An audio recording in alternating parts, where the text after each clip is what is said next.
Please get ready for a dictation of exercise number 13 from Progressive Magazine of January 2022.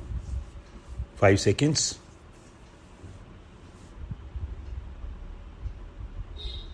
Start.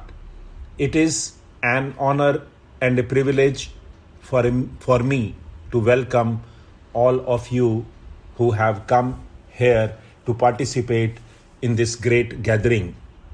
We are happy for various reasons that you decided to hold this conference of the great international financial agencies in Delhi. This would enable us to know you better and to learn much from you. This also enables us to express our gratitude for the help which these agencies have given us. At the same time, it might be profitable for many of the distinguished delegates who have come here to have an opportunity to get a glimpse into our minds in our own environment. For environment counts, and you have been in the past surrounded by Europe or America. It is good, therefore, that for a change you should feel the sun of Asia and the problems that pertain to Asia. I do not mean to say that Asia is one solid whole, thinking alike and acting alike. Of course not.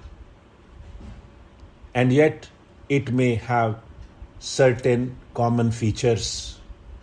Even now you have the problems of West Asia, which are peculiar to it. You have the great tensions and dangers at present in the far east of Asia, and you have the problems of Southern Asia.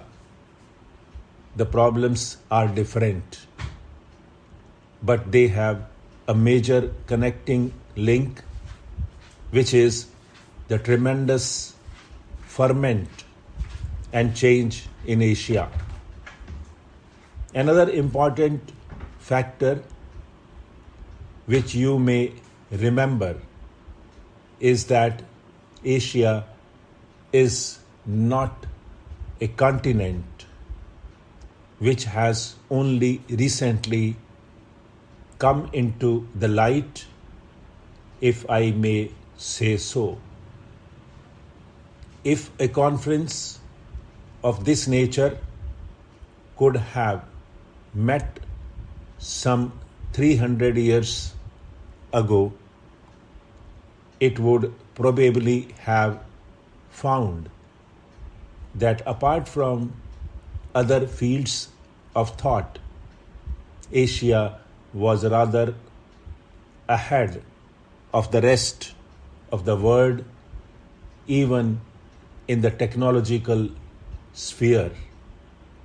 Something happened subsequently which stopped its progress, making it static, even stagnant, while the countries of Western Europe and America went fast ahead and brought about the Industrial Revolution.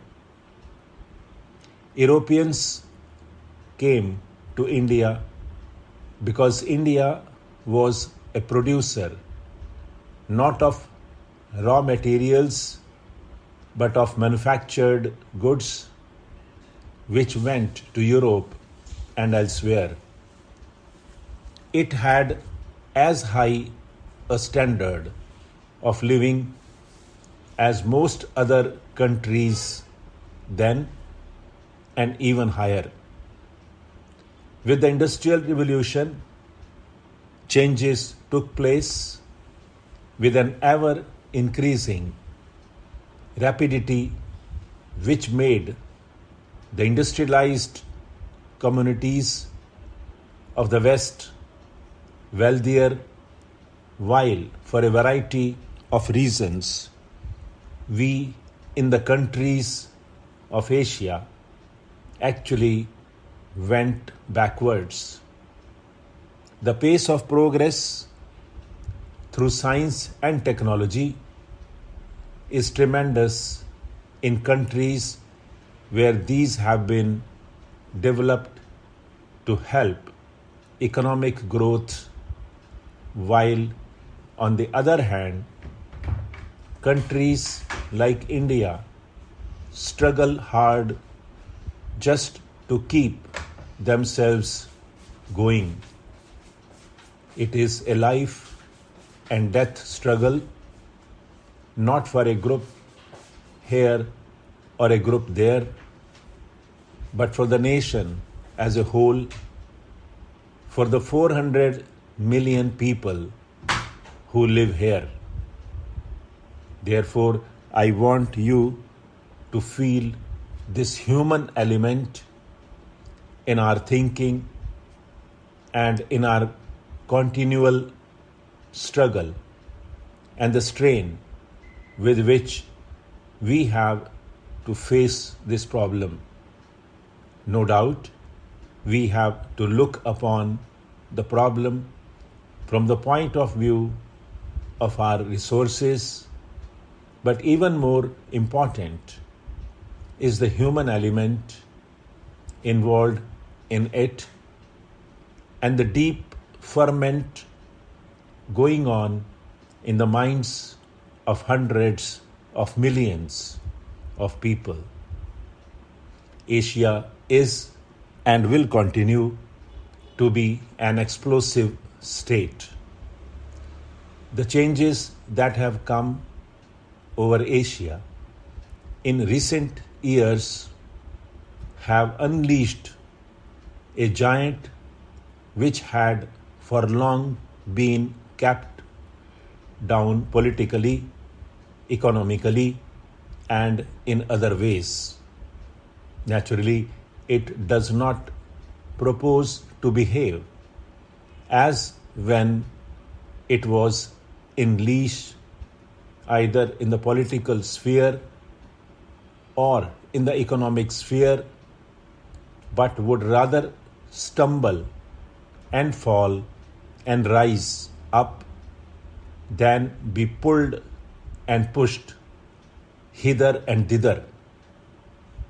Above all, it does not want to continue as a starving continent, living on the verge of subsistence. There are these tremendous and vast urges in Asia which often make it act wrongly and turn in wrong directions. Let us try to restrain them, but let us try to understand these long suppressed urges which are coming up. In a political sense, the world is divided in various ways: the communist world, the anti-communist world, and the countries which may be called non-communist but not ranged in any anti-group. Yet the major division of the world today is the division into the undeveloped communities and the industrialized or the developed communities. Whether you talk of a communist state like the Soviet Union, which has become an industrialized state, or the many non-communist states which are highly industrialized, though the latter may differ in their politics and in their economic theories, in the final analysis, they worship the same God, the God of industrialization, of higher production, and the utilization of nature's power and resources to the greatest advantage.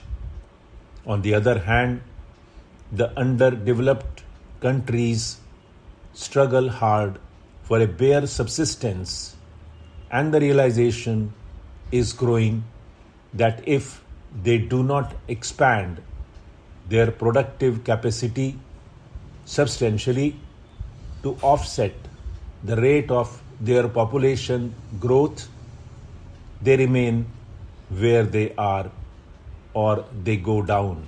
Stop.